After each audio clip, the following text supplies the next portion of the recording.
Well, welcome everybody. Good morning. It is an early morning, and I know we will continue to see people come in, but we wanted to get started. Welcome. I'm Maria Ponzi. I'm the president of the Oregon Wine Growers Association. Thank you. Well, I don't know. I thought I was done with the wine industry back in May, but I am still here and actually enjoying every minute of it. I want to begin by just, first of all, again, thanking you guys for making the trip in. I know for some of you, you're coming all over the state. I also hear some of you guys drive trucks, big trucks, equipment, and so it's not easy to get into Portland early in the morning. So again, thank you for taking the time. I want to, first of all, thank our presenting sponsors, Niedermeyer Risk Management and Providence Health Plan. Give them an applause, please. I am on their health plan, and I absolutely love it. They have been great supporters of OWA for years, and we really thank them for their continued support. So last you gathered here, I believe it was February of 2020, and I'm sure there's not anybody in the room who can't imagine what lied ahead, right? And it still kind of continues. We're almost done with a little of this pandemic, I think, but it has been quite a difficult last 2 years.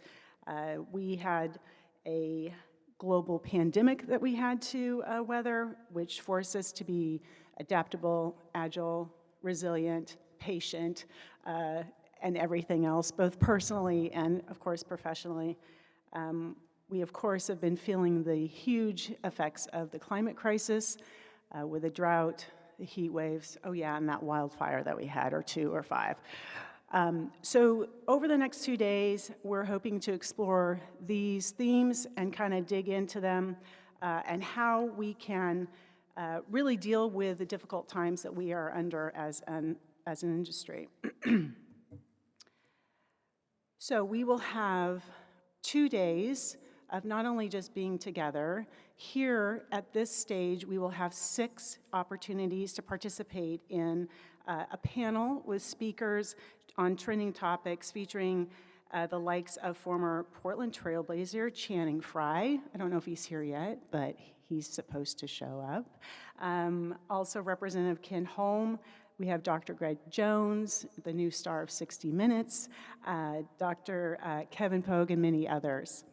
There will be 4 mini sessions in the trade show theater where we'll be discussing vineyard mechanization, recycling, the bulk wine market, and updates to the TTB wine labeling process. Today we'll be hosting a technical tasting with smoke-impacted wines and treated wines, and a roundtable discussion over lunch to share the challenges and the strategies of working with a smaller workforce, another result of the pandemic. Tomorrow we'll have the OWA Annual Meeting held here. We invite everybody to attend. If you're a member, that's great. If you're not a member, still please come. You can understand how involved OWA is in this industry and how important it is. The trade show has over 125 businesses, many of them who have been with us for many years. We encourage you to engage with them, find out what's new with their services, equipment, and so forth. The innovation stage will host some presentations by those vendors over the next couple days. And we also invite you to the community relations or resource booths where you can get involved with DEI, sustainability, health, and find out more about your regional AVA associations. Above all, and I guess if nothing else, you were together.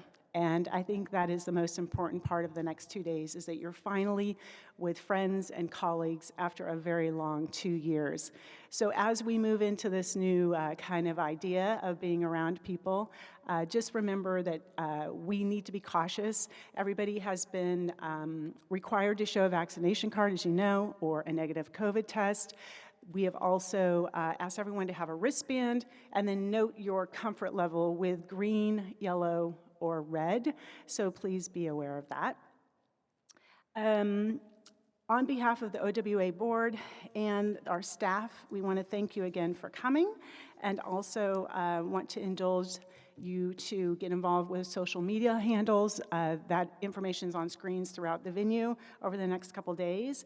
And again, I just want to thank you all for coming. Welcome back, and I hope you enjoy the next couple days and learn from each other and all the wonderful people that we've gathered for you today. And on that, I would like to introduce our amazing Executive Director, Jana McCamey, to kick us off. Jana, there you are. Thank you, everyone.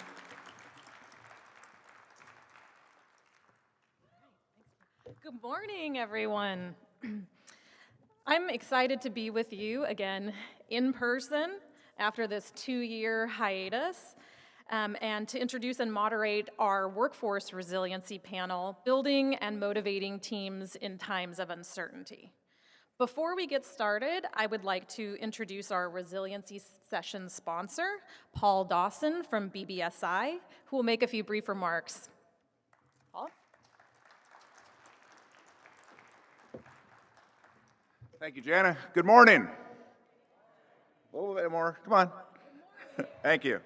My name is Paul Dawson. I'm with the area manager with BBSI. This is our first time sponsoring, and we're great to be here. It is really great to be here and not on some Zoom call where we can only see, the top half of people. So great to be back live with folks. A couple of words about BBSI. We've been in the Portland market for about 40 years. We are a small business owner advocate. We work with small businesses of all kinds. We work with about 1,000 small businesses in the state of Oregon, and we help businesses with payroll, HR consulting, risk and safety consulting, workers' compensation coverage, and strategic planning. We appreciate the efforts and the risks that come with owning a small business and having employees. So we work to make small business owners better employers. So I'd love to get more in depth. We have a booth. We're number 411, I believe.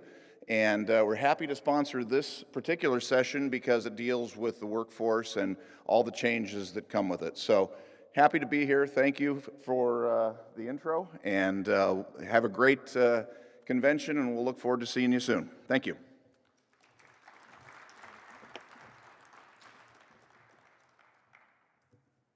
Thank you so much, Paul. Anxious to learn more about BBSI out on the trade show floor. So I'll invite our panel to come up. Yeah.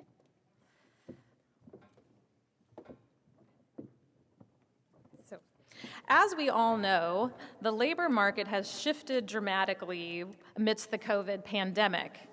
Tasting room and winery production staff are in short supply, while the vineyard labor situation has worsened. How can wine businesses position themselves for growth amidst workforce constraints? During the next hour, we'll explore current labor market dynamics impacting the wine industry, along with practical strategies to adapt business operations to respond to the shortage, tips to improve recruitment and to retain your superstars, and why focusing on company culture matters. I'd like to introduce our panelists today. We have Pat O'Connor, who's an economist with the Oregon Employment Department for 20 years. Mac Pritchard, who is the founder and publisher of Mac's List, which is a job board and career hub for the Pacific Northwest with the goal to create a humane hiring process and improve the workplace for all. Julie Bensel, who's the HR director at Socal Blosser Winery. And finally, Bill Sweat, co-founder of Winderley Vineyard and Winery. We'll hear from Pat O'Connor first about current labor market trends before we jump into our panel discussion. I do want to point out that there's a microphone in the middle of the room, and we'll have time for Q&A at the end, so we encourage you to develop some questions and ask our panelists here at the end. Pat? Thank you, Jana. Nice to be here. Nothing way to start a symposium like a labor economist here, talking about the State of the Union. But I guess the times would bring that apart, that it is an important enough topic to tackle here. As been mentioned, the last 2 years have really been unprecedented, and certainly Oregon's labor market is no exception. So how many jobs we lost in the spring of 2020. In just a 2-month period, we lost nearly 300,000 jobs.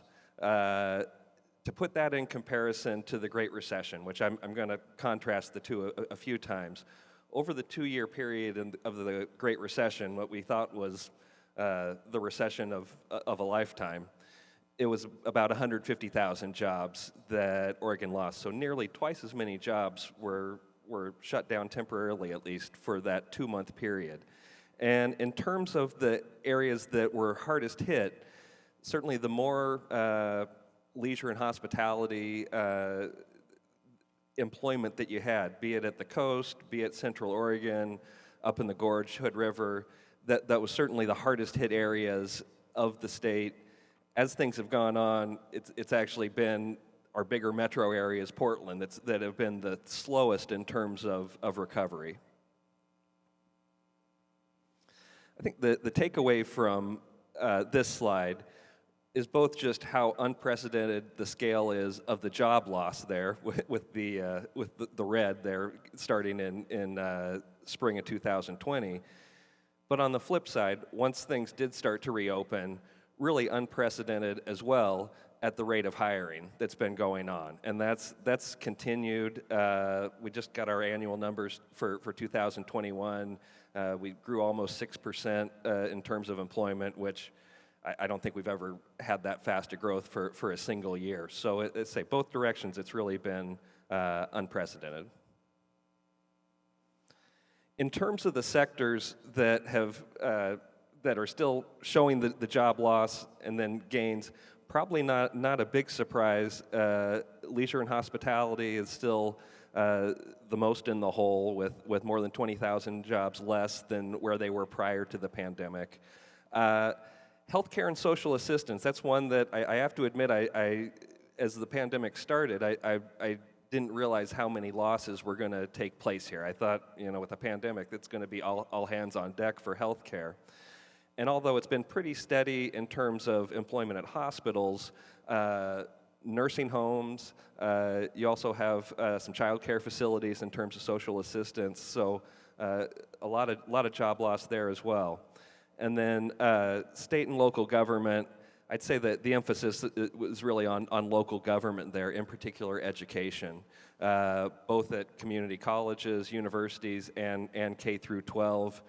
Some of that's been faculty, some of that's just been lack of being able to get staff on, whether it's people to do the cooking, to do bus driving, just a number of jobs that have been difficult to fill there. On the flip side, in terms of, it hasn't been all losses for everyone. The industry that's added the most jobs was transportation, warehousing, and utilities. And the emphasis there would be on warehousing. That's where you'd find the Amazons of the world, which of course have been growing significantly during the recession. Just same numbers here, but just sorted out here where by the average wage in the industry, and just really showing that most of the losses have been in lower wage industry, lower wage jobs. That's something that it was a little more evenly balanced in the Great Recession, but with this one hitting leisure and hospitality in the service sector so hard, it would definitely disproportionately hit lower wage workers. Leisure and hospitality shed 111,000 jobs. Since then, about 8 in 10 jobs, 80% have come back.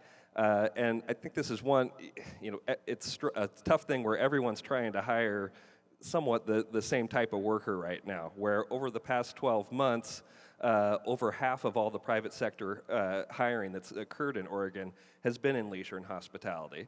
That doesn't necessarily mean that the signs are down at restaurants. They're still looking for help wanted to get back to where they want to be in terms of staffing.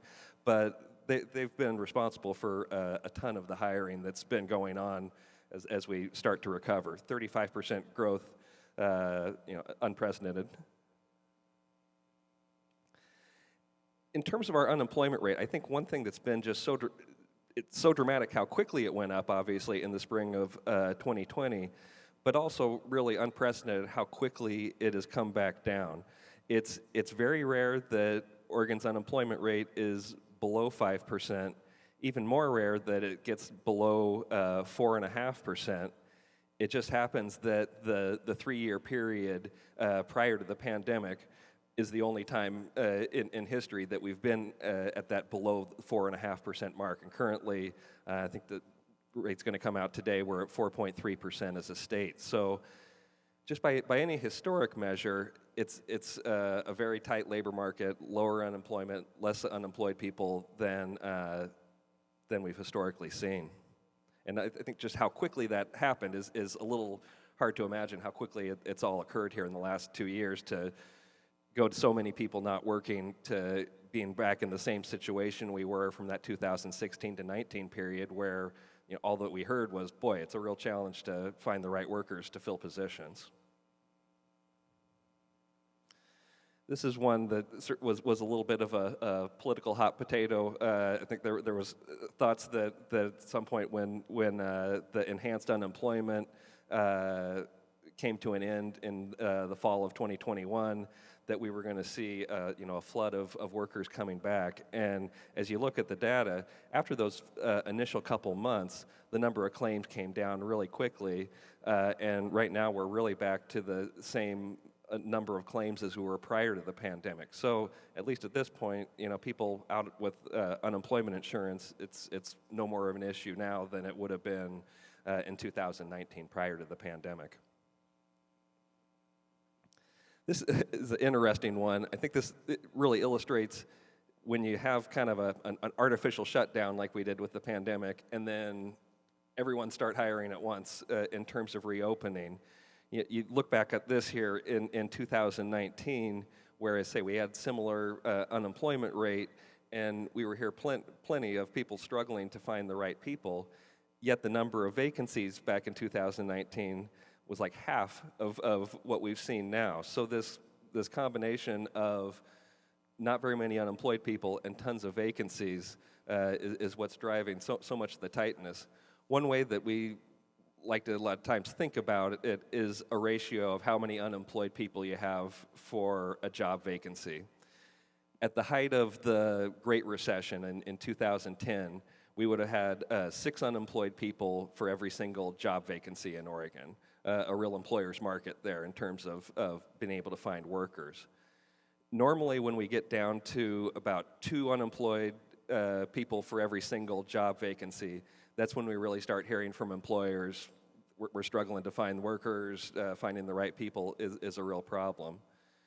Right now, we have less than 1 unemployed person for every vacancy. I think last time I looked, we have 7/10 of a person for every job opening. So we literally just, if everyone found a job that was looking for a job, there wouldn't be enough tomorrow to fill those vacancies. So really at a record, that ratio in terms of too many vacancies and too few unemployed people looking to fill those jobs.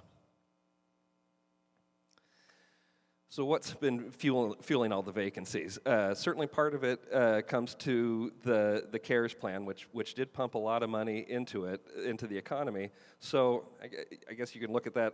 I look at it positive, that households did have enough money to hopefully weather the pandemic, but it's certainly driven up demand for goods and services. And then we've also had record numbers of quits as people switch jobs, and retirements have gone up significantly. I think one thing that's worth thinking about is during the Great Recession, we talked about people who may have been ready to retire having their 401ks become 201ks. The market took a big dive where people maybe would have had to put off retirement.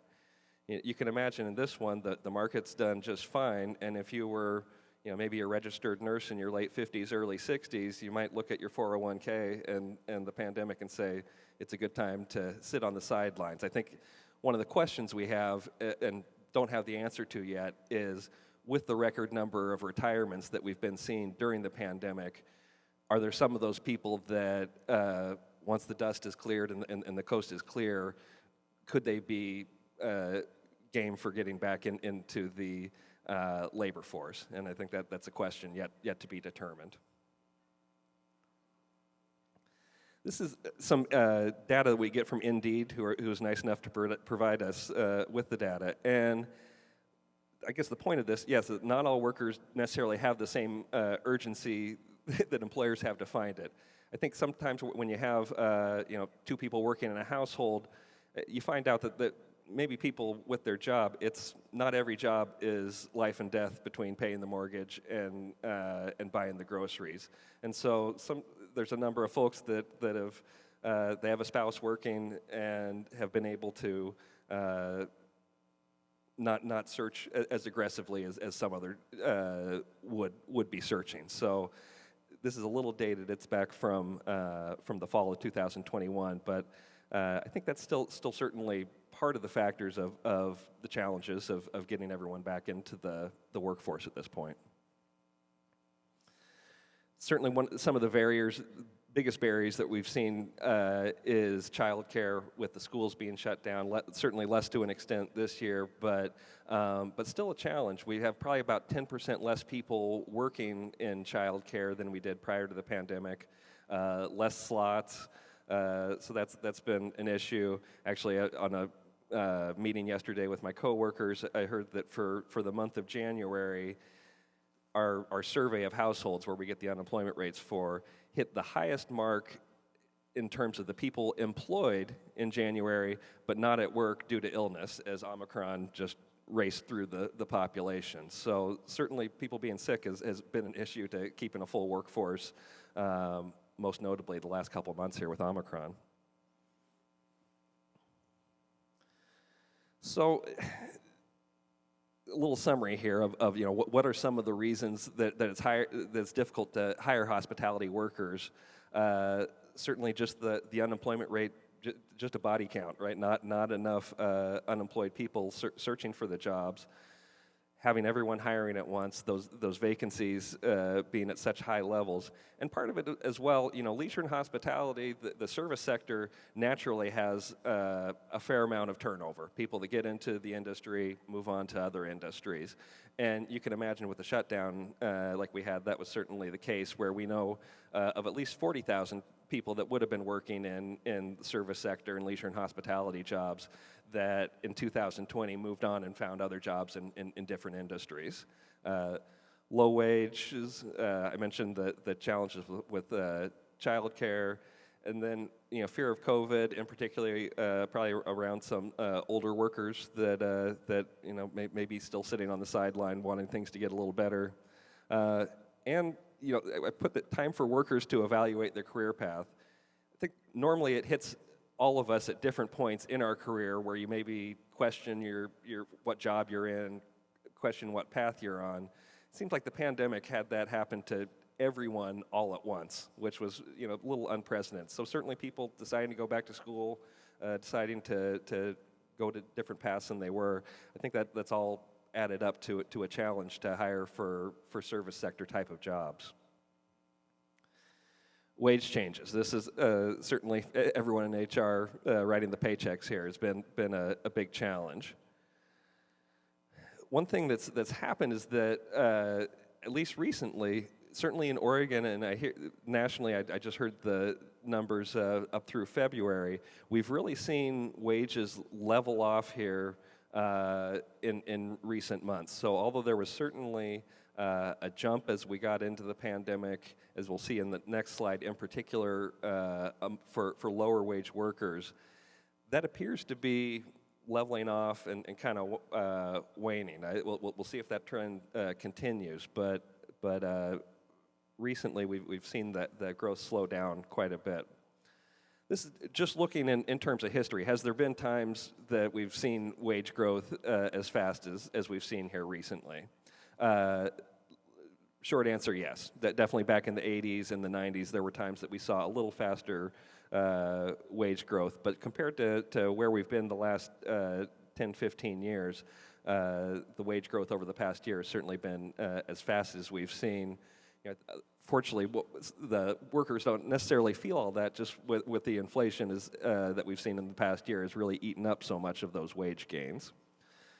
This one just breaks out workers into quintiles, or quartiles rather. And interesting that the lowest quartile for low-wage workers is up almost 6%. Overall wage growth over the past year, up 4%. This is national data, by the way. And interestingly, for the higher wage workers, up a little bit less, at a little less than 3% there. As I say, with inflation being up about 7%, it's really eroded a lot of those gains. This is one that we were able to put together from our unemployment insurance wage records, and it compares wineries with some other industries that would be the type of industries that wineries would be fighting to get. And I think this will be available if you want to look at it later. In terms of who is in these wineries, I say that the median wage has increased $4 an hour over the past 2 years. This would include everyone who is a W-2 worker for a winery. Almost all wineries are, for our industry coding, are coded as beverage manufacturers, and it doesn't matter if you're the worker actually making the wine, if you're working in the tasting room, if you're an employee that's doing vineyard management. Anyone who is getting a W-2 at the end of the year would be included in these numbers. And I guess the only takeaway here is that over the past 2 years, certainly the wine industry has raised its wages, in particular among lower wage jobs, certainly more than we've seen in leisure and hospitality or the retail trade side of things. In terms of here's one that we do a vacancy survey, which is interesting that just specifically for starting jobs, we saw the starting wage jump up. Even adjusting for inflation, it went up 14% from the fall of 2020 to what this would have been in the fall of 2021. So interesting how much pressure there is on getting people in the door in terms of the starting wage to pull people in. Hiring needs and future trends here. This is so back to this vacancy survey where we see over 100,000 vacancies. I think the one takeaway that I see from this is, as you look at the list of industries, healthcare, construction, retail trade, leisure hospitality, manufacturing, even transportation warehousing, all in-person jobs. I think during the pandemic, everyone wanted to think they were going to find some job they can do from home working on a computer.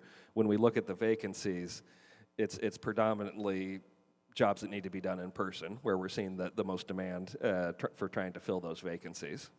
And worth noting that the public sector isn't in here, where we definitely know school districts have struggled with similar problems. Just to show in terms of the number of help wanted ads out there, no surprise from the other data we've been looking at that it's up at record high levels here. Just another one showing that actually Oregon, we've just even beat out the U.S. Trend in terms of how much our ads have increased. So lots of demands to fill jobs and few bodies to fill them. Kind of the common theme there. This comes from our Office of Economic Analysis, who they prepare the revenue forecast for the legislature every year, or every quarter, I should say. And their forecast still has us getting back to our pre-pandemic level probably by the fourth quarter of this year. So it's interesting, despite the challenges everyone I know is experiencing in hiring, we're still adding jobs at a rapid rate. I think for 2021, we averaged 8,500 additional jobs every month. My kind of normal rule of thumb for Oregon is whether we're adding 5,000 jobs or losing 5,000 jobs, that's kind of my barometer for significant movement, one way or the other. So to be averaging 8,500 jobs being added over that time, and it's slowed a little bit in recent months, but we're adding 6,000 jobs a month. So despite the tight labor market, we think that we'll be able to find workers. Some of it might be leisure hospitality, probably not the wine industry, but reaching out to teen workers that really haven't been in the labor force as much the last 20 years as we saw before. So hopefully this forecast is right, that we're able to keep on finding the workers to keep on adding jobs. In terms of where the jobs are expected to be added, leisure and hospitality, healthcare, local government, really where the jobs have been lost or where we expect them to come back. It's one of the unusual things about a pandemic recession is in a normal recession, like the housing bubble of 2007, there were a bunch of construction workers, a bunch of people in lumber and wood products that needed to find out new jobs to do. That market had temporarily gone away. With a pandemic, it's not like we all just suddenly decided that we didn't want to go to restaurants anymore or go on vacations. It was kind of brought upon us, and so we really expect the comeback to be in those industries impacted and that everyone does want to go on vacations and continue to meet their friends and go out to restaurants. So just a few main points, and then we'll move on to the panel questions here. Even though it is a tight labor market, I think the positive thing is we do think that we're going to continue to see strong job growth through the rest of this year and into 2023. It makes it tough for the HR folks trying to hire, but it's a good thing for our overall economy that we're adding jobs. People are able to find jobs, make more money, get more money going into the economy. Now, kind of, I guess, a bad news here is, for at least from an HR perspective, is that the tight labor market is just, I don't think it's likely to end anytime real soon. Even if we hadn't had the pandemic cause all this chaos, our long-term picture in terms of demographics is tough. Right now, we still have a lot of baby boomers coming out for retirement, and it's more than we have kids coming out of school and entering the labor force. So it's tough to fight demographics, and so it's going to continue to be a challenge. Hopefully there's some early retirements and some other people that maybe get back into the labor market, but I don't think it's going to be enough that we're going to see any flood of applicants making the labor market loosening it up very much. It's going to remain pretty tight, I think, for the foreseeable future. And then, not to end on a COVID-19 point, but it really still is a major issue, I think, for our economy, not only within our country, but just internationally in terms of trade. It's still it's a global pandemic, and until that's really handled in a global way, it's going to continue to drag on our economy. It's going to continue to be a challenge in terms of inflation, which has not just been a U.S. problem, it's been a global problem during the pandemic in terms of inflation. And with that,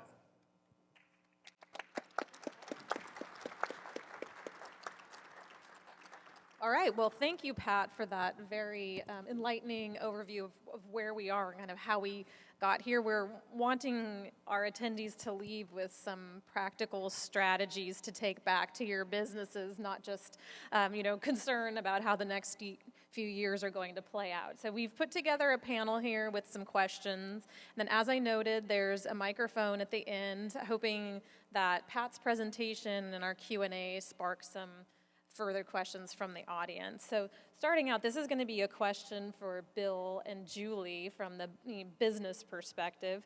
As we enter, as we've gone through the second year of living with the pandemic, what has been your recent experience with recruitment at your businesses? Currently, we're finding that for every job we put out, it's being held open for probably about close to 60 days.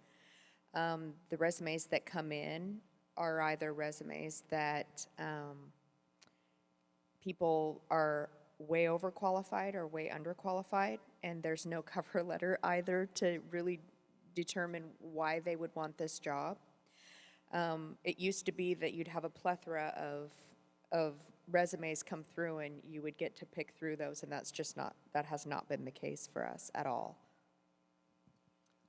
Our experience is very similar. We're a much smaller business, and so we don't hire on a regular basis.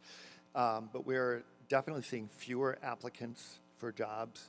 And so one of the things we've had to change, and I know Julie has as well, is where previously you might wait until you had a certain number of resumes before you started calling people in for interviews. It's now become very important just to jump on resumes as they come in, because if you don't the people you are getting may find other jobs. So that has been an important change in how we do things.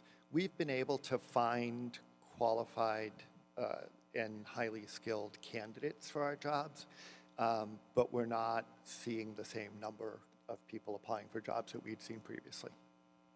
And as a follow-on to that, have you had to reconfigure your operations to adapt to this shortage? This might be more for Julie, so changes to your reservation system or self-guided tastings, things of that nature to try to adapt?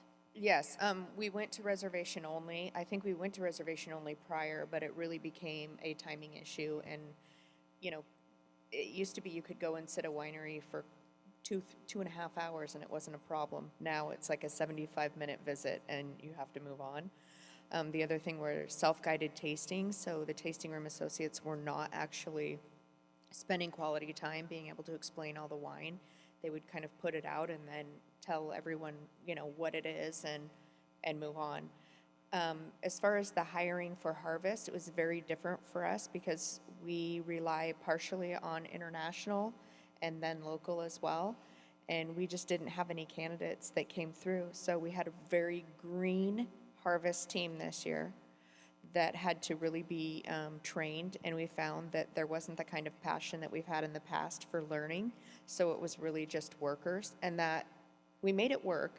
It wasn't ideal, and it wasn't as exciting because they weren't looking for the same kind of return that, say, a harvest intern who's looking to get into the wine industry is looking for.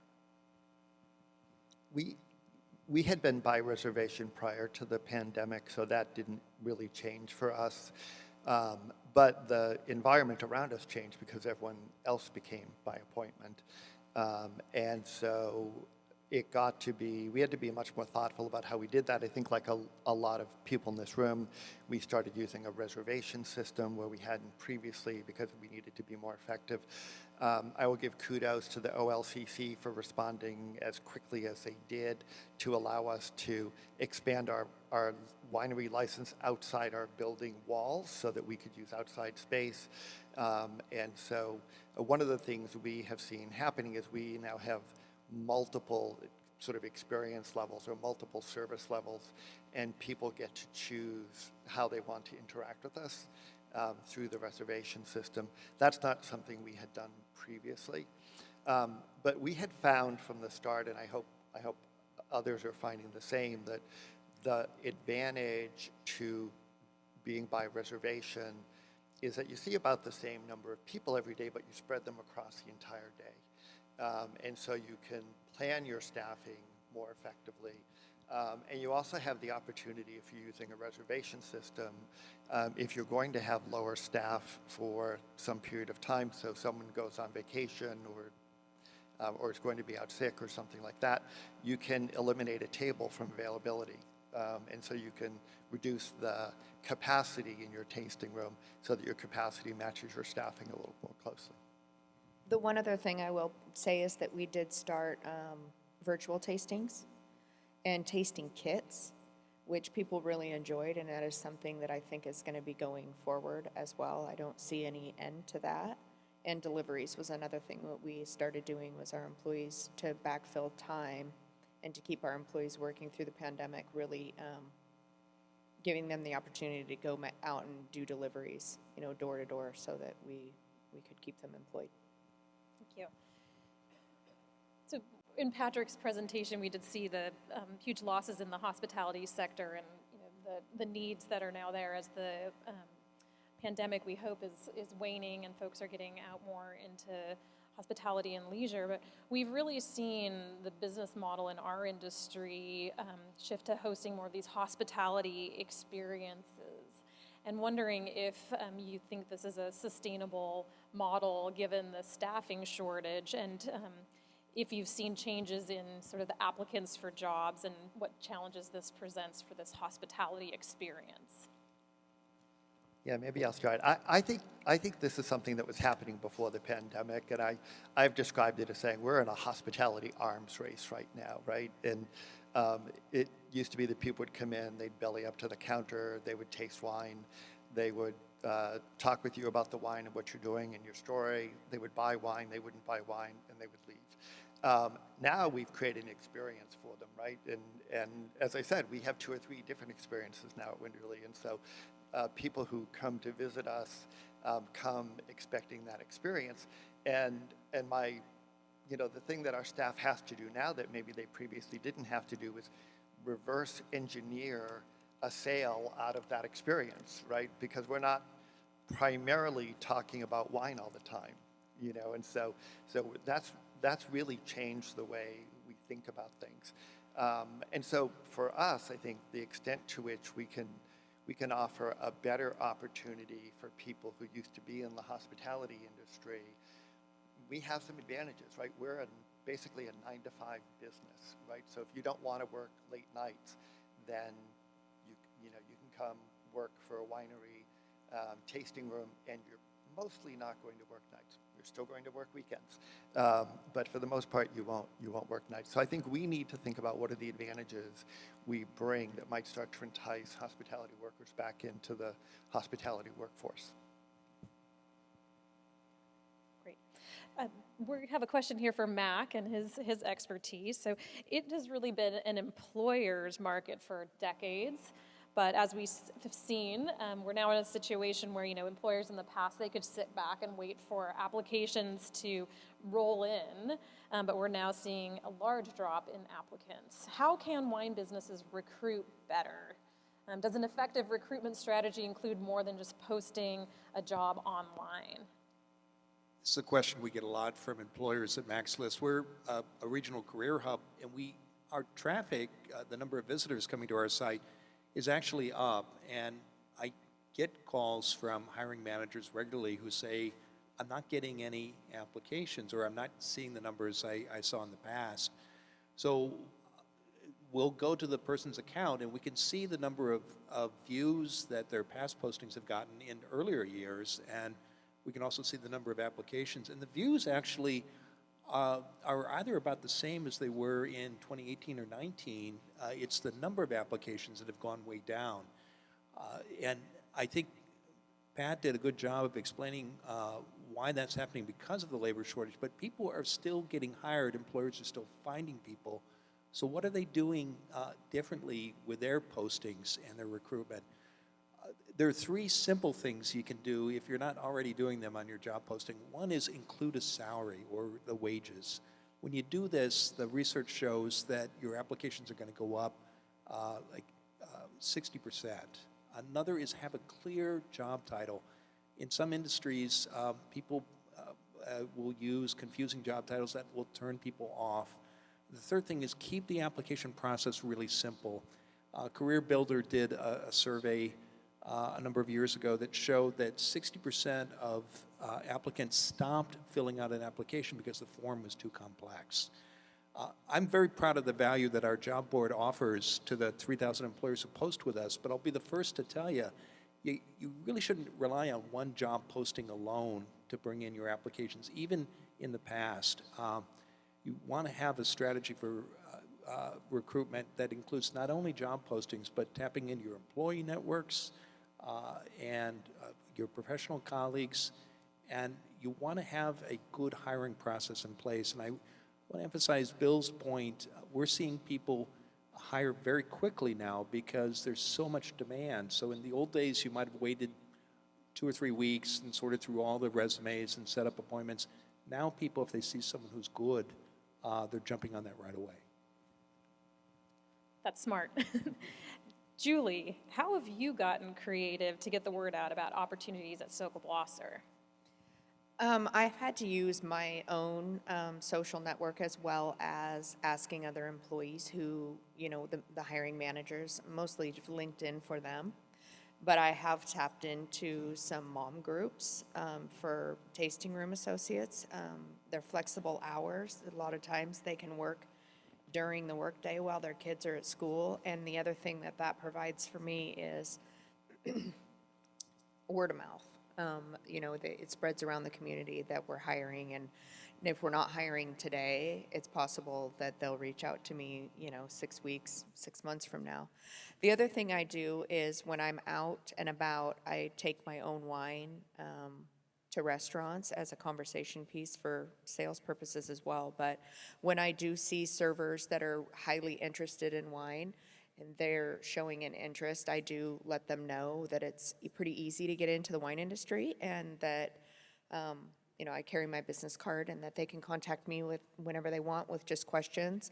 And really being active as well on LinkedIn and being willing to connect with people. When you connect with people, you never know who they might send your way down the road. So shutting people out on LinkedIn is probably not a good idea. I mean, if you don't know them and they're from something weird, then don't do it. But people that are friends of other friends, it's a good network for sure. And for Bill, how important is it to hire people with a sales and hospitality background and mindset, and how do you effectively screen for that? Yeah, that's always been a tough question. I would just like to add one thing. We need to have some sort of a lottery. We can't all leave here and poach the front desk staff at the Hyatt Regency. So let's make sure we, we're discreet about that. I think,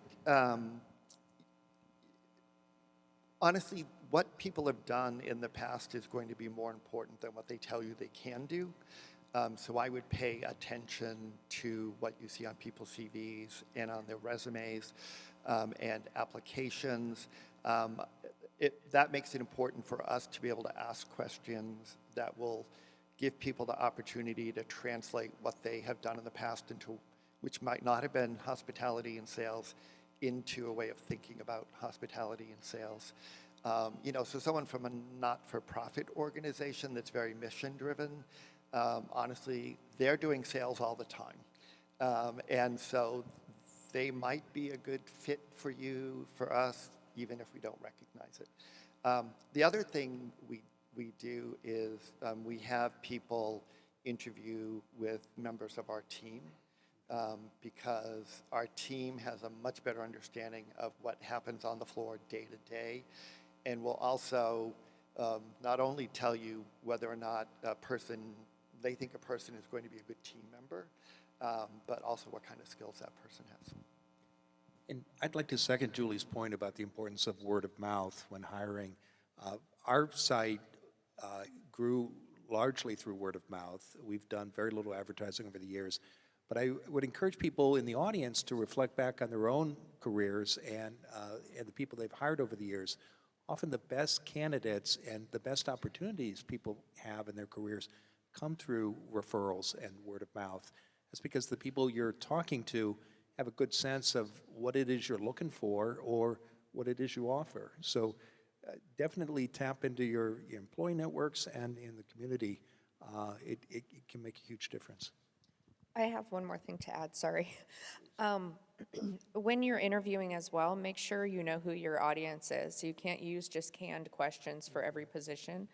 I think that puts people in a spot to not really know who you're getting. If you're going to be interviewing for the tasting room, really build questions that center around that hospitality. You're not going to ask the same questions as someone who is looking to work in the cellar.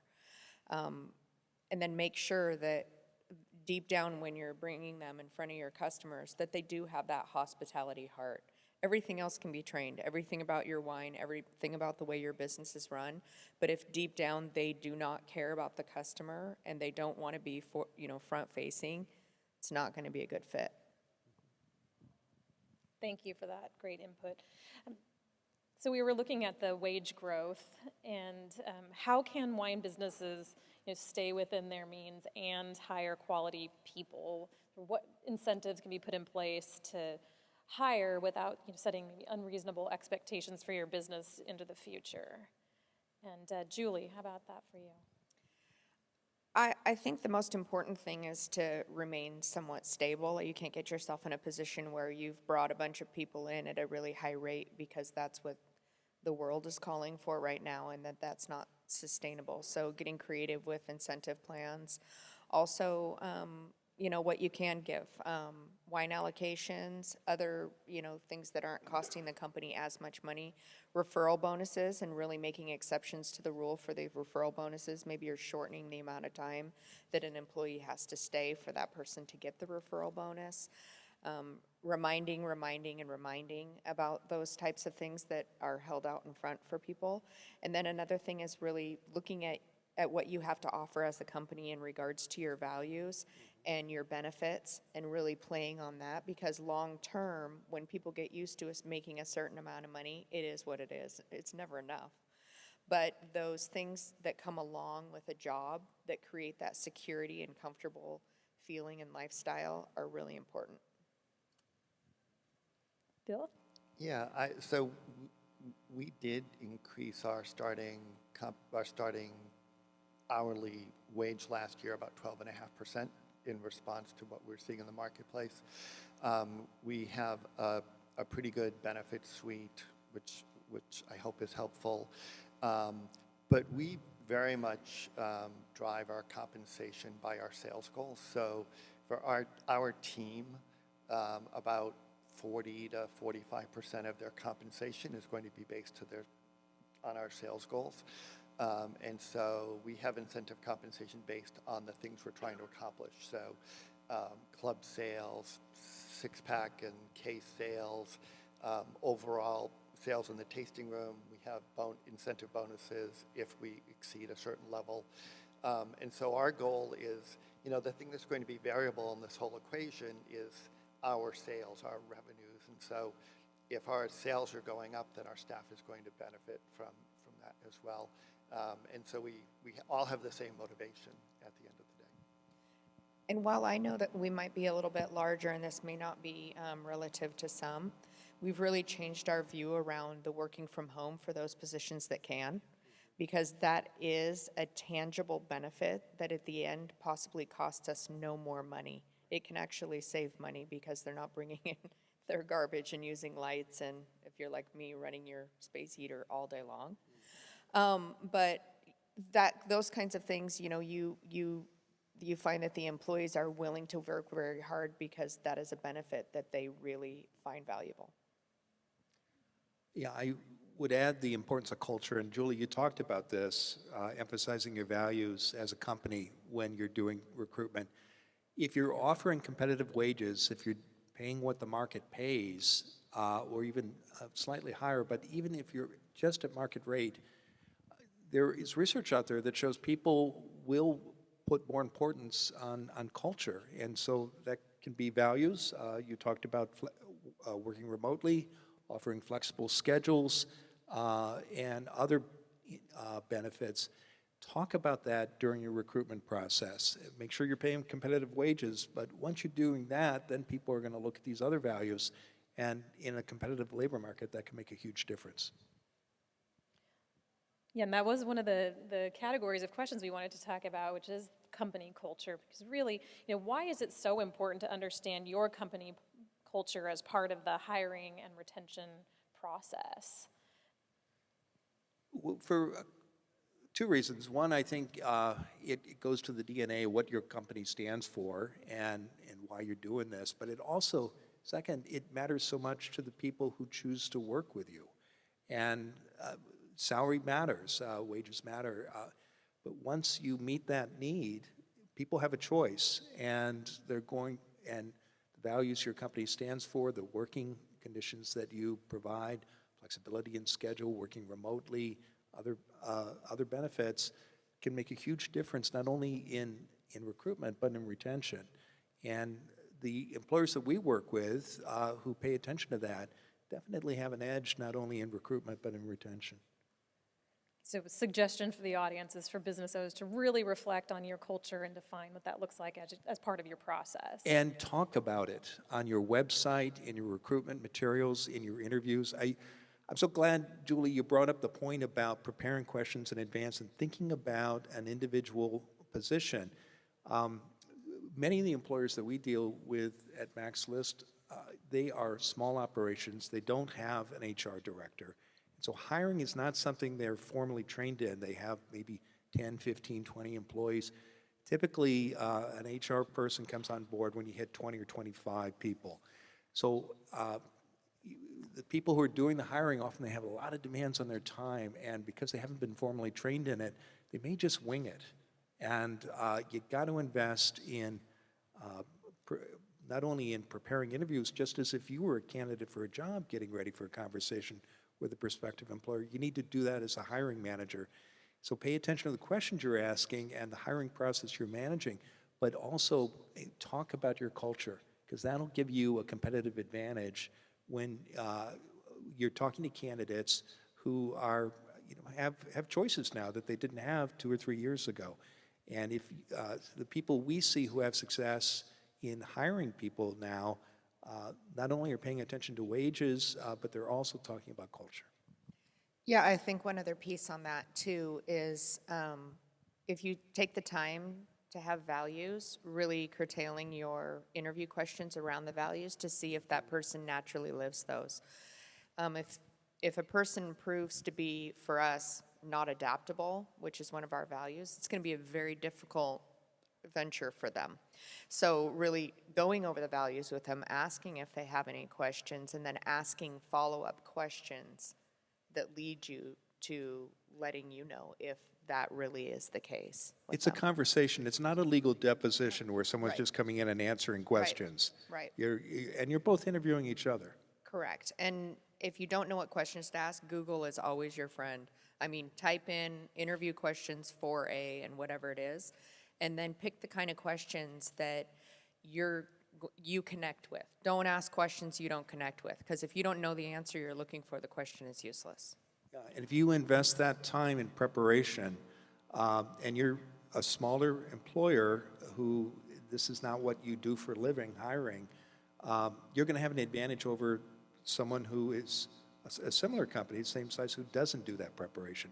So if you're looking for a way to compete effectively, any kind of research is going to help. And ultimately, Can I just add, Jenna, that the culture is something you build over time, and it's a full-time part of your job. We all work more than full-time, and one of the things I would suggest is listen to how people talk about your culture. Your customers will reflect your culture back to you, and so if you're not hearing people talk about your culture, then that might be a signal that they're not seeing what you're doing, and you need to be more explicit about it. So for Mac and Julie and me, we all work for certified B corporations. That be on our website, that be in our window, gives people an early clue about who we think we are, what we think our culture is, and they will reflect that back to us. So it can't be something you do just as you're anticipating hiring. It has to be something you're prepared for on an ongoing basis. those are all really great points. And as Julie, we've discussed, hiring the right people is so important ultimately, because the time that you're investing into hiring well allows you to retain the right people over the long term, rather than choosing the wrong fit for a short-term need. So really taking time to reflect on that is important. We've talked a lot about hiring, and we're getting towards the end of our time together, but I do really want to touch on retaining your teams. So what steps have you taken in the last year to retain your teams? Because really holding on to those key people is so important. How do you retain your teams in this environment? I think for us, engagement, we've tried really hard when there were no opportunities for us to have what we normally have as we call it our day of wonder. So we basically shut down the whole company for one day, and then we usually load on a bus and we go out to like-minded places, like maybe it's, coffee, or maybe it's Hopworks, or, Sake One, and we take our employees on a field trip and spend that quality time together. The pandemic brought that to a screeching halt. So we improvised, and we did, trainings and tastings and everything online for our employees, where they could do that from the comfort of their own home. And so really keeping people engaged. Another thing that we did was I've kind of pushed our CEO out in front of the employees a lot, and really, got her engaged on a deeper level with the employees so that they felt more of a connection to the company. I think the working from home has been huge for all of our office staff. We have quite a few office staff, so that was a huge perk and something that was kind of unheard of before that people are really liking. The tasting room's a little bit more difficult because during the hiring time, during the pandemic, they were doing a very different job. they were very few customer-facing activities they were doing. So it's gotten a little cumbersome now where we're having to retrain them as we're getting back to normal, and it feels odd to them. So, we're back to trying to figure out ways that we're going to keep them engaged too. And we're doing that through a lot of retraining and providing them with tools to make them feel more comfortable. Yeah, I would just say everything we've been talking about up to now is helping with retention.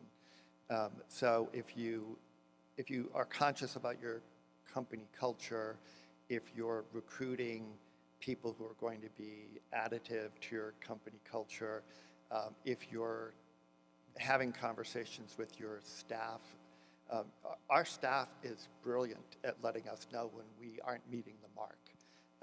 And we don't get very far away from what we state as our goals, as our culture, that they don't tell us about it. And so I think if you're doing all the things we talked about today, then you're creating an environment where higher retention is likely. Great. Thank you. So we're going to shift to a few audience questions, and then we can have a wrap-up question and let everyone loose. So I see someone at the mic. Thank you. Hi. We've hired 3 people in the past 12 months, and we're mostly remote, about half and half. And the challenge has really been onboarding the new people. A lot of our people have worked together for a long time, so working remotely has been not such a challenge, but with the new people, getting them integrated. And I was wondering if you've experienced that and if you had any tips for us. I will say yes, for sure. I think that is a real problem. What I have found with new employees that are newer into the organization that I'm not meeting with on a regular basis, and for me, I make it a point to make sure that I'm meeting with them and helping them, get involved and work themselves into our culture. But is setting up coffee talks with people via Zoom, where each person, sets 20 minutes that you would normally do if you were at work. There's been a lot of time standing around chit-chatting, and so you don't really get that opportunity. And if you make that time and, get a cup of coffee and just send someone an invite and say, hey, I just wanted to meet up, those are good ways to stay connected. And if you encourage your employees to do that as part of their job, it becomes fun for them because they not only, get connected to their team worker teammates, but also make friends while they're doing it. I have nothing to add. I think in working remotely, it's become even more important to have clear, documented expectations and processes. And I think having gone through this as a company, we're 100% virtual now. We've got 5 employees at max list. We've seen, as I've onboarded people, the importance of having that traditional tool, the 30, 60, and 90-day plan, because it makes clear what your expectations are and helps people be successful. Are there further audience questions? If not, I've got a few more for our group. David. I have a question for Mr. O'Connor. A lot of us agreed that paying overtime to our labor pool was a good thing to do for equity reasons. I wonder if an analysis that you've done or others in the government have done can tell us whether or not we're likely to see any improvements in stability or labor supply due to the availability of overtime for our ag workers. That's a great question with the new law here. I don't think we've made any forecasts of how much easier that's going to make it. We with our data, we tend to be a whole lot better at looking in the rearview mirror and telling you a year from now whether it was successful, whether the employment totals went up. So I guess the short answer is we haven't looked at that yet. We've just been tracking the law. It's a great question to look at as it moves forward to see, if if it's going to be easier in terms of attracting labor. That's I think that's I didn't mention in terms of the immigration challenges, but I think that still is a major challenge for any agricultural operations. As we worked through the ag overtime process, one of the points that was discussed is really making Oregon competitive with our neighbors to the north and south that do have overtime pay phasing in for ag workers. So it does create more competitiveness for jobs here in Oregon. But I think, David, that's a great question and something we'll have to delve into the future. Before we wrap up, I wanted to ask kind of this big picture question that I know our group was interested in, which is, what does the working world of the future look like? The COVID pandemic has really accelerated some trends, so curious if you have any thoughts on where we're headed. That's for you, Pat. Sometimes looking at forecasts, you feel like they're here to make the weathermen look good in terms of their forecasts. And boy, after this pandemic, it's tough to make much in the way of forecasts. I do think, maybe this is wishful thinking, that moving to the virtual world isn't going to be quite as much as people think it is. I think people thought this is going to be just some huge paradigm shift that's going to go on forever. Hopefully, knock on wood, as we get beyond the pandemic, I do think more in-person work will come back than what we thought. I don't think it's going to be as big of a shift long term as we've seen. The only thing I can hope for in the silver lining of all of this is that the United States will get to a place of more work-life balance, and it will become a more cultural thing all around, and that people will find some more important things in their lives than just their work, and overall be happier people. I think we're seeing some structural things that are going to affect our industry, at least for the next several years. The professionalization of our workforce is going to put upward pressure on wages. The wine industry now isn't mostly about part-time jobs, hiring people who are full-time jobs and are looking to pick up a few extra dollars on weekends. A lot of our staff are WSET 2 or 3. That brings with it an expectation of compensation. I think we are definitely in an employee-driven era of compensation. For the first time since the dot-com boom in the early 2000s, we should probably expect that to continue for the next few years as well. So I expect for us, we're going to see demand for increased compensation for the next 2 or 3 years at least. I think that the pandemic in the last 2 years have taught us that flexible schedules and hybrid work can work, and how widespread it will become remains to be seen. But I can remember in the 90s hearing about telework being just around the corner, and nothing happened, and then suddenly overnight in the spring of 2020 it happened. The next year will tell us how widespread it becomes permanently. And I do think the other big change that's happened is the labor shortage. We haven't seen, we saw some spikes in the 90s where their labor was in charge, but we haven't seen this kind of demand for labor and not having an employer's market since the 50s, 60s, and early 70s. How long it will last remains to be seen, but it's a big change.